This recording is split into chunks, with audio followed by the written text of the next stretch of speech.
Hebrews chapter 11. Now faith is the substance of things hoped for, evidence of things not seen. So here, God will make good on his promises, even if our earthly lives don't last long enough to see them actually come to fruition. God creates out of things we cannot see, both in a literal, physical sense, as well as spiritual. Just because we don't understand how God will act does not mean he will not, that he will not act. So we're going to read in this chapter, Hebrews 11, of those in the Bible who trusted God and how he interacted in their lives. It's a good example. So Hebrews 11 is good for everybody, Jew, Gentile, doesn't matter. We're going to be looking and reminded of all of the wonderful Bible people that listened and chose to obey God no matter what. Hebrews 11, verse 2. For by it the elders obtained a good report. Here's examples. People like Abraham, Moses, Gideon, and Rahab prove that God was responding to their faith. Their obedience and actions were products of faith, not the cause of their salvation. God honored their actions, but did so because of faith, which produced their works. We have to always show our faith and not just good works, which in the day that this was written, it was still, meaning when I talk about when this is written after Jesus was resurrected, that's the time frame I'm talking about, even though we're going to be looking at people way back as far as Abraham. When this was written, that was what was being done. There was a lot of, instead of faith, people were still doing a lot of good works in the public arena, in the public eye. So it was displaying good works, puffing up the ego of man, and not obedience and faith.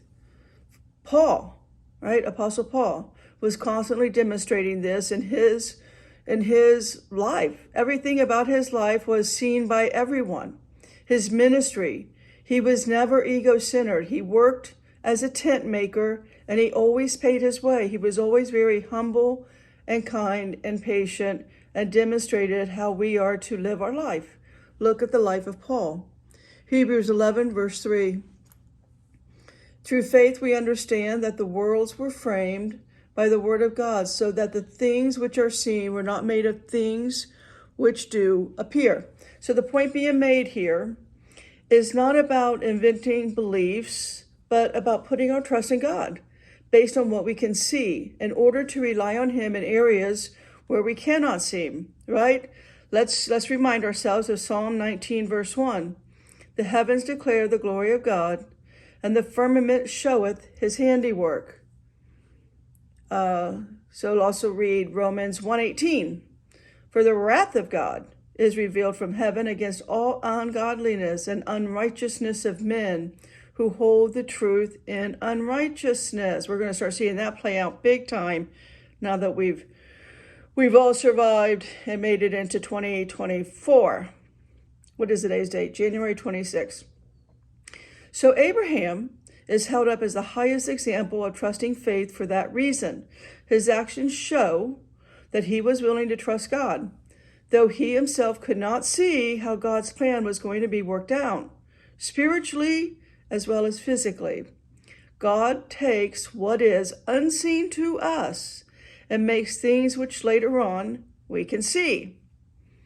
Verse 4, by faith, Abel offered unto God a more excellent sacrifice than Cain, by which he obtained witness that he was unrighteous, God testifying of his gifts, and by it he being dead yet speaketh. So, despite suffering a violent end to his earthly life, God worked out everything for Abel's good. We're going to read that in Romans 8:28 through 30 here in a moment. So, in an eternal sense, Abel was accepted by God, while his murderer, Cain, his brother, was not. Abel's example of faith is still a lesson, a strong, profound lesson, despite the fact that he was killed for it. And again, as I said earlier, let's read Romans 8:28-30. And we know that all things work together for good to them that love God, to them who are called according to his purpose, for whom he did foreknow, he also did predestinate. That's the concordance number the Holy Spirit gave to me a few days ago, 4,400. To be conformed to the image of his Son, that he might be the firstborn among many brethren. Moreover, whom he did predestinate, them he also called, and whom he called, them he also justified, and whom he justified, them he also glorified. All right, so now let's read about this. We read about the faith of Abel. Now let's read it in Enoch. All right, Hebrews 11, verse 5. By faith, Enoch was translated that he should not see death, and was not found, because God had translated him. For before his translation, he had this testimony that he pleased God. So now here Enoch did not experience physical death as Abel did. Instead, he was simply taken by God as Elijah was also taken after him. While Abel suffered the worst, first of all, let me just back up. He was taken by God. You can read about Enoch in Genesis 5:23-24. Now, while Abel suffered the worst possible end to his earthly experience, being violently murdered, Enoch never had to die at all. The example given by Enoch is that he so walked with God that he was taken before death. So the writer of Hebrews, again, I believe that's God, points out that it was Enoch's faith which motivated his behavior. So the difference between Abel and Enoch is important. Both are recipients of God's acceptance through their earthly lives. They came to radically different ends. The theme of Hebrews is that faith looks forward, despite incomplete knowledge. Though we cannot see all ends here and now, God is moving towards an eventual fulfillment of all promises. That's what happens during our earthly lives. Our earthly life is only a part of the process and not the end of it. As a result, believers are not guaranteed success in the earthly, mortal world, Satan's kingdom. We are not in God's kingdom yet, guys. And our reward may not be until we get to God's kingdom. We're going to read that more as we go through the 40 verses in Hebrew 11. We got to keep that in mind and not become mad because we're not getting what our ego and our desires and our flesh wants. We may never be rewarded in this world, and it's okay. That's what Hebrews is all about. Just pure, blind faith, period. Regardless, you're going to have tribulations, you're going to have challenges, you're going to suffer. That's going to happen. You're going to go through SRA, satanic ritual abuse, be it media, be it all the logos, be it in our language. The English language is very confounded and very evil, actually. That's for another video. That video coming out, hopefully tomorrow, is going to be called Noah's Ark, in which I'll talk about the lies of this world. Our entire education system is a lie. The dinosaurs dying millions of years ago is a lie, period. Let's get back to Hebrews 11, verse 6. But without faith, it is impossible to please him. For he that cometh to God must believe that he is, and that he is a rewarder of them that diligently seek him. Now here, I could put Hebrews 11 up against James, all of James really, but especially James 2. So let me just read, and just so I can show you my point here. James 2, 14-17. What doth it profit, my brethren, though a man say he have faith and have not works? Can faith save him? If a brother or a sister be naked and destitute of daily food, and one of you say unto them, Depart in peace, be ye warmed and filled, notwithstanding ye give them not those things which are needful to the body, what doth it profit? Even so faith, if hath not works, is dead, being alone. So, the lesson is given as part of a description of the Old Testament figures whose actions proved their faith, as we're going to read later on. Verse 7, by faith Noah, being warned of God of things not seen as yet, moved with fear, prepared an ark to the saving of his house, by the which he condemned the world and became heir of the righteous, which is by faith. Now, as you know, Noah never seen rain. 600 years up, Noah was 600 years old, or just over 600 years old, when God closed the door on the ark, and it rained. At the time God gave his command for Noah to build the ark, Noah had never seen anything resembling rain, let alone a flood before. He could see no physical evidence that the flood was imminent, but Noah chose to trust God.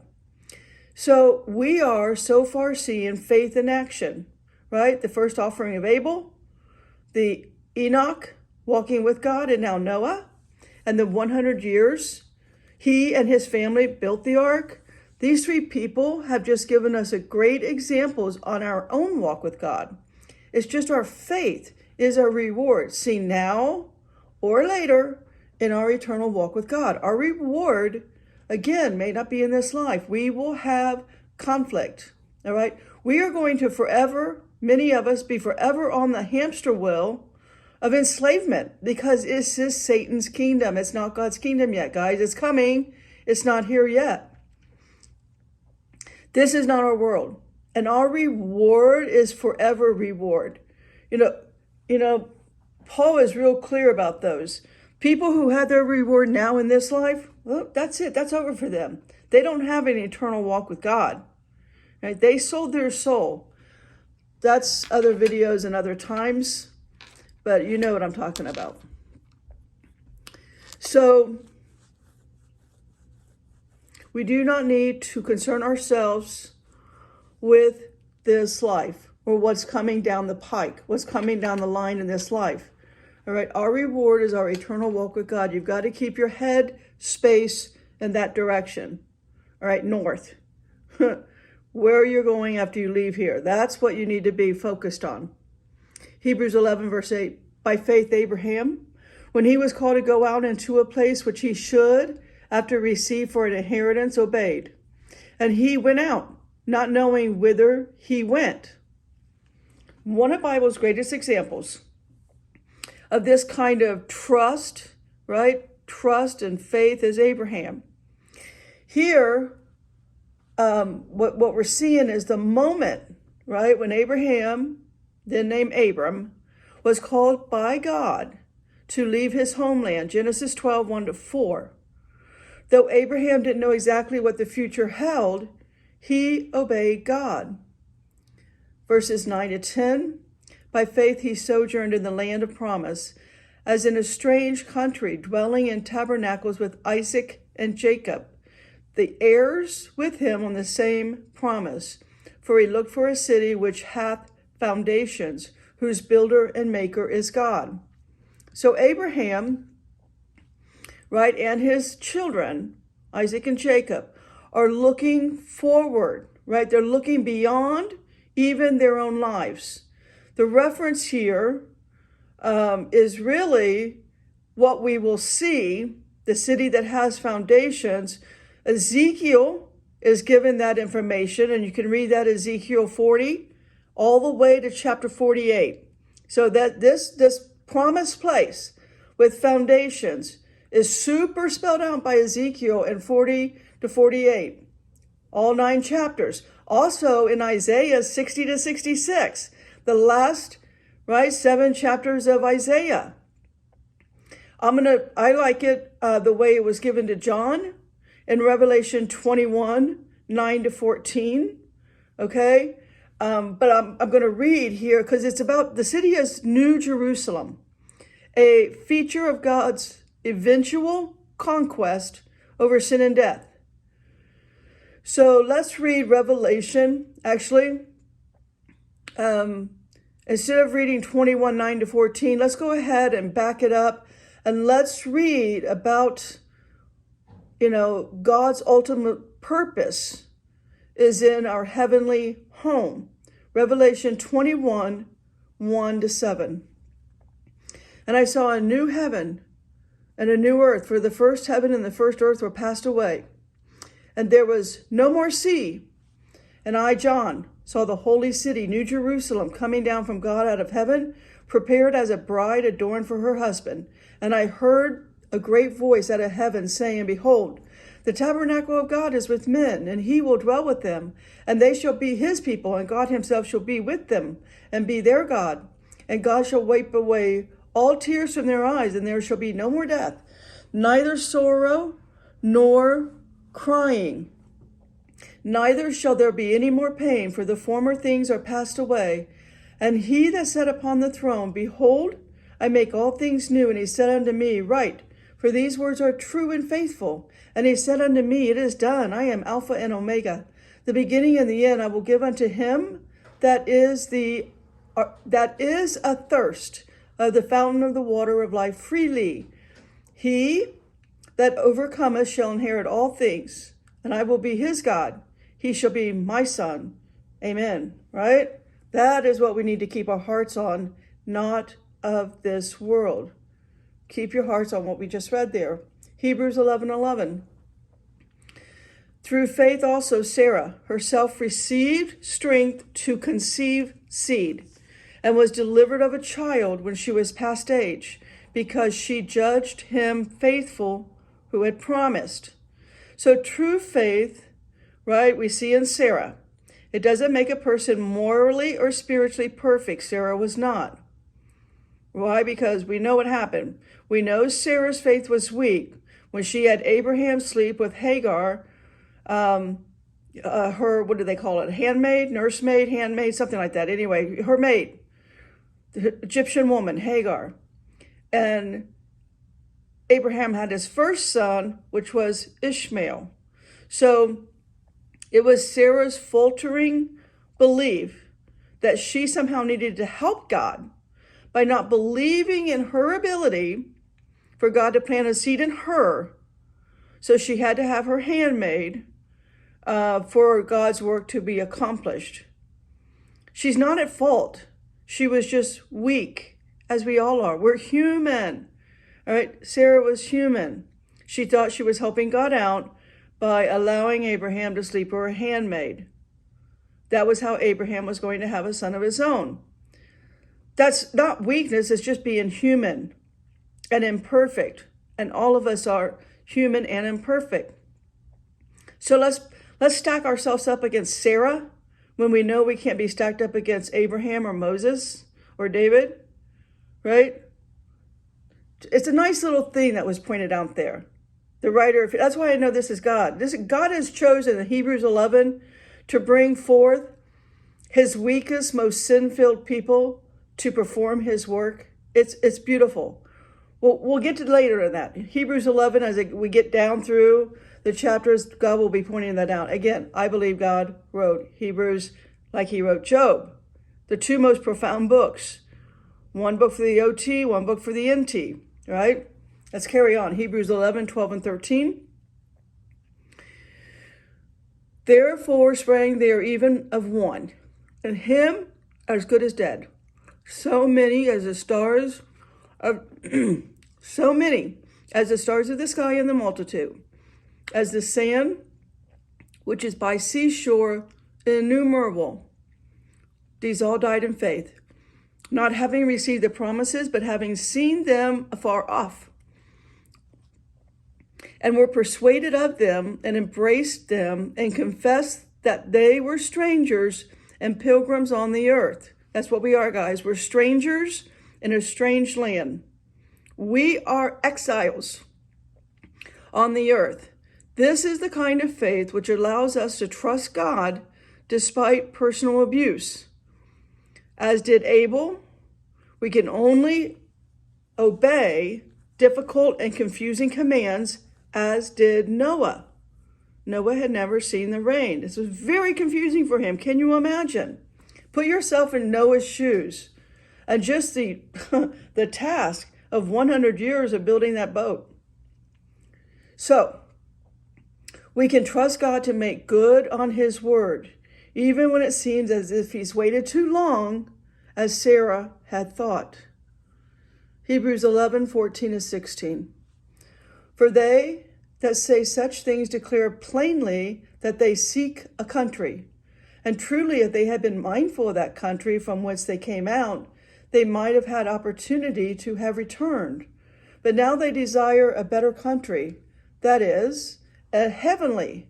Wherefore God is not ashamed to be called their God, for he has prepared for them a city. Now, if these men had merely been looking for some earthly benefit, they could have gone back from where they came from. The fact that they did not proves that they saw themselves as citizens of heaven, strangers and exiles on earth, and were willing to trust God's ability to bring about his promises out of things unseen. That's the real goal. The real purpose of faith, held by men like Abraham. They realize God's promises are not necessarily tied to some physical, earthly benefit. Instead, God is working all things for good from a heavenly, eternal plan. Again, Romans 8:28. The writer sums up his point. Mere obedience is not enough. A person must have faith in God in order to please him. Since these listed figures held that kind of trust in God, Abraham, Noah, Moses, and so on, Abel. We haven't got to Moses yet. God was not ashamed of them. It was their faith leading to obedience, not the actions themselves, which made them acceptable to God. Now let's read Genesis 11:17-20. By faith, Abraham, when he was tried, offered up Isaac, and he that had received the promises offered up his only begotten son, of whom it was said that in Isaac shall thy seed be called, accounting that God was able to raise him up even from the dead, and whence also he received him in a figure. By faith Isaac blessed Jacob and Esau concerning things to come. So this can be found in Genesis 27:1-40. Isaac exhibited faith and obeyed God, though he was extremely old and had not seen a total fulfillment of the divine plan. So again, you guys can pause, read Genesis 27:1-40. Back to Hebrews 11:21-22. By faith, Jacob, when he was dying, blessed both the sons of Joseph and worshipped, leaning upon the top of his staff. By faith, Joseph, when he died, made mention of the departing of the children of Israel and gave commandment concerning his bones. So here, the example is given of Joseph, who faced a lot of struggle and hardship during his life. You can read all about that in Genesis 37-39. Despite that, he witnessed God using those hardships to rescue the descendants of Jacob. Again, read that in Genesis 45 as well as Genesis 50. Though he died with Israel still living outside of the promised land, Joseph specifically asked that his bones be carried into that land when Israel finally took possession. That's what you can read in Genesis 50:25. During the Exodus from Egypt, 400 years later, Joseph's bones were transported personally by Moses, Exodus 13:18-19. Let's read that. Exodus 13:18-19. But God led the people about through the way of the wilderness of the Red Sea, and the children of Israel went up harnessed out of the land of Egypt. Moses took the bones of Joseph with him, for he had straitly sworn the children of Israel, saying, God will surely visit you, and ye shall carry up my bones away hence with you. All right, back to Hebrews 11, verse 23. By faith, Moses, when he was born, was hid 3 months of his parents because they saw he was a proper child, and they were not afraid of the king's commandment. So Moses' parents also faced this dilemma, right? This ruler of Egypt had ordered the entire nation to kill Israelite baby boys. Right? Read that in Exodus 1, verse 22. That was after the Israelite midwives themselves refused to follow such an order in Exodus 1:17, rather than give in to their natural fear of retribution from Pharaoh. Moses' parents defied man and obeyed God, keeping their son alive. Exodus 2, 1-10. Though they could not know at the time exactly what would happen, they knew that it was more important to obey God than to live in fear of men. This is going to be a profound lesson for many of us as we face 2024 and going forward.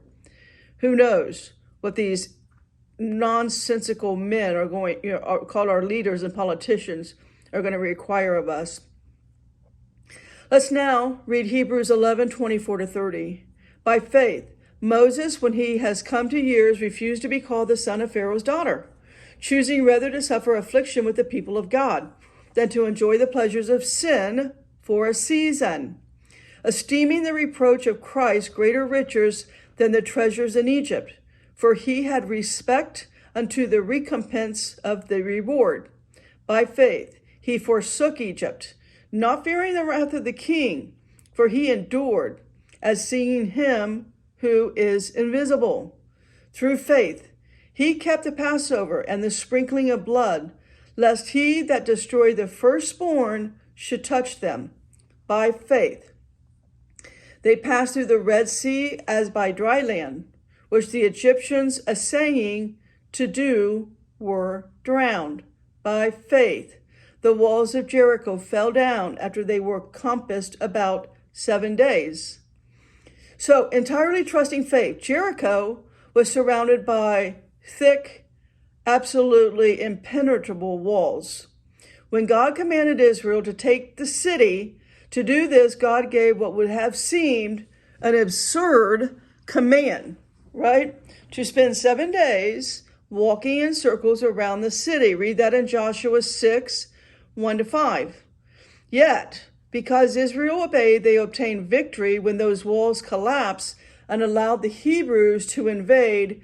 Joshua 6, 20 and 21. Back to Hebrews 11, verse 31. By faith, the harlot Rahab perished not with them that believed not, when she had received the spies with peace. Rahab was a prostitute in the city of Jericho, the site of Israeli victory just mentioned in Hebrews and Joshua 2 as well. Rahab's obedience to God exemplified godly faith. She relied on what she knew of God. Joshua 2, 9 and 10. She trusted God's control of the future. Joshua 2, 11-13. Causing her to obey God. In the next verses 15 and 16. Instead of living in fear of other men, Joshua 2, 3-6, it's important to remember that God's actions in Jericho were a judgment on that people for their outrageous wickedness. Hello, 2024. Read that in Deuteronomy 9, 4 and 5. Rahab was spared from this very judgment. Joshua 2, 14 and 15.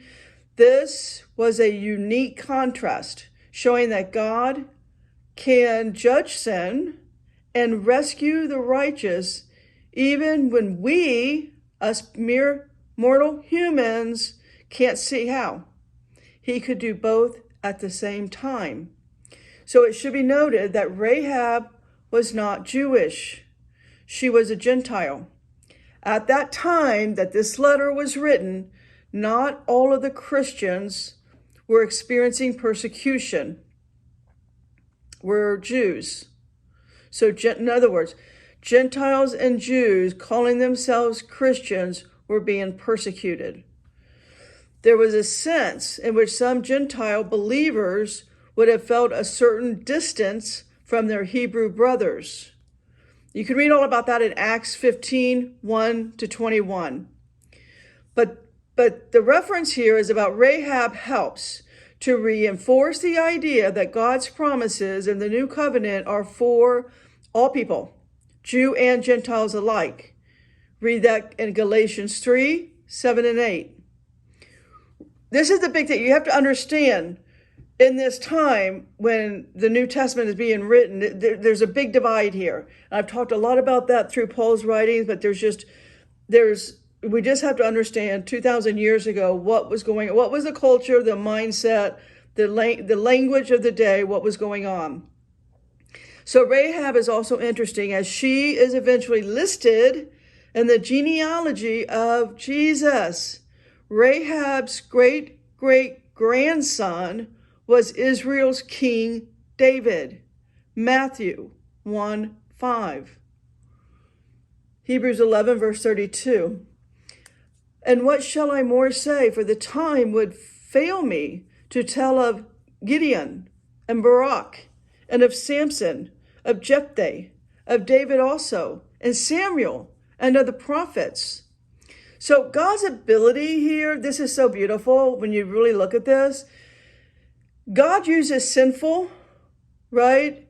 I guess I would say sinful, if not just, what would we call the mindset? A sinful mindset, prone to do wrong, a hard heart.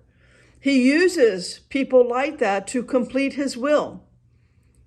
So it should, what I believe Hebrews is telling us or encouraging us is that even though you've struggled with sin, to not give up.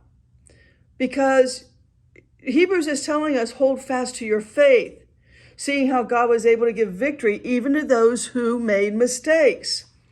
All right, so let's just point out who already been pointed out here. So here in Hebrews 11, verse 32, it says Gideon, Barak, Samson, Jephthah, David, Samuel, and of the prophets. Well, let's start off. Gideon started off as a coward hiding from the enemy. Judges 6:11. He was hesitant to believe in God's promises. Judges 6:36-40. Eventually, he obeyed God even in what looked like an impossible fight. Judges 7, verse 8. He obtained victory for Israel. Judges 7:22-23. Barak was so plagued by doubt and insecurity that he could not fight God's enemies without the overt spiritual support of a woman, Deborah. Judges 4:4-9. Now, in that culture, that would have been seen as unthinkable, shameful. If you understand the Jewish culture, going way back in these timelines, it wasn't done. It simply wasn't done. Yet by acting on God's promises, he was successful in spite of the opposition. Judges 4:15-16. You'll just have to pause the video or take notes and go read all of that later. There's no way I'm already over time. But anyway, I just wanted to give you the verses so you can go look at it. Okay, so it would be fair to say that Samson's personal flaws are not merely a part of this story, they are his story. Judges 14-16, right? 14, 15-16. Yeah, it was God who enabled Samson such success against the Philistines. Judges 14, Judges 15, Judges 16, 28-30. So Jephthah, I don't know how to say that name. Anyways, he obtained victory, Judges 11:32-33, due to his faith in God, Judges 11:29. In spite of his shameful birth, Judges 11:1-2, but proved he lacked common sense by making a rash vow, Judges 11:30-31. So, of course, what was being pointed out here is his success due to his obedience to God. David We all know David. I don't need to, go on about this, but David, the greatest of Israel's kings, achieved all his success as a direct result of honoring and obeying God. Acts 13:22, 1 Samuel 17:37. David, however, was linked to sin. You guys all know this. 2 Samuel 11:2-5, some of which led to the destruction of his own family. 2 Samuel 12:10-15. Samuel and the prophets likewise are credited with amazing miracles and times of evangelism. So that's what we're going to read now as we finish out Hebrews 11, are on these accomplishments. Hebrews 11:33-36. Who through faith subdued kingdoms, wrought righteousness, obtained promises, stopped the mouths of lions, quenched the violence of fire, stopped the mouth of lions. That was Daniel. Quenched the violence of fires, escaped the edge of the sword. Out of the weakness were made strong, waxed valiant in fight, turned to flight the armies of the aliens. Women, those aliens, by the way, were giants, all the ites. All of those 13 bloodlines, the ites, that's who the aliens are. They're Nephilim, or they're, at this point, degraded Nephilim, but nevertheless, they're Nephilim. 35, women received their dead raised to life again, and others were tortured, not accepting deliverance, that they might obtain a better resurrection, as the apostles. And others had tried of cruel mockings and scourgings, yea, moreover, of bonds and imprisonment. So God is going to obtain victory in the end. Conviction comes from knowing that these earlier believers experienced horrific circumstances, but they're told to hold fast. Hold fast to your faith, right? Philippians 4:12-13. If I were to put up another set of letters against Hebrews 11, it would be Philippians. I was almost going to do Philippians today instead of Hebrews 11, but Holy Spirit said, no, stay on Hebrews and get it finished. But I will be comparing a lot of Hebrews 11 to a lot of James and Philippians and other videos. So this ought to encourage us to maintain a forward-looking, that's the point of Hebrews 11. Please understand that point. Forward-looking, trusting faith during hardships. Our time on planet Earth is only going to get worse and worse and worse. What's the word I want? The dreams I'm having on the kind of storms, the kind of winds and water that is coming to the most unexpected of days. As for example, the forecast is clear, sunny, beautiful, blue skies. And literally a second later, the dream that I experienced last night that woke me up today, like suddenly, like jumping out of bed, I'd never seen that kind of weather. I grew up in the Midwest. I've been in tornadoes. I've never been in a hurricane, but I've watched the Weather Channel when hurricanes were hitting Florida or Texas or wherever. What I saw in my dream was something that was supernatural. I've never seen that kind of, that wind and that amount of water, the fierce, the pace of it, how fast it was going. It's not on our Richter scale. Okay, it's not going to be measurable. Let's finish up Hebrews 11:37-40. They were stoned, they were sawn asunder, were tempted, were slain with the sword. They wandered about in sheepskins and goatskins, being destitute, afflicted, and tormented. Okay, if you're not living today the life of verse 37, just be grateful. All right, just be grateful that you're not being sawed in half, that you're not being stoned, you're not wandering about in a goatskin, you're not destitute, afflicted, or tormented. No matter the hamster wheel you're on today, all of us are on one of some way or another. We're all on it. But is it that bad? Let's compare our challenges to Hebrews 11:37. Let's put our situation against that backdrop and just say thank you. Just say thank you. I say thank you every day I can flush the toilet and take a shower. That to me that's a good day on planet Earth. And then top it off because you got to have food for the day. Or maybe you have a coat to keep warm. You get what I'm saying. Hebrews 11:38, of whom the world was not worthy. They wandered in deserts and in mountains, in dens and caves of the earth. And these all, having obtained a good report through faith, received not the promise. Last verse. God having provided some better thing for us, that they, without us, should not be made perfect. And I'm just going to end this with my first thought as I was reading this for us today to look at. 2 Peter 3:9. The Lord is not slack concerning his promise, as some men count slackness, but is long-suffering to usward, not willing that any should perish, but that all should come to repentance. Potters, that's why we stay in the Word. Potter out.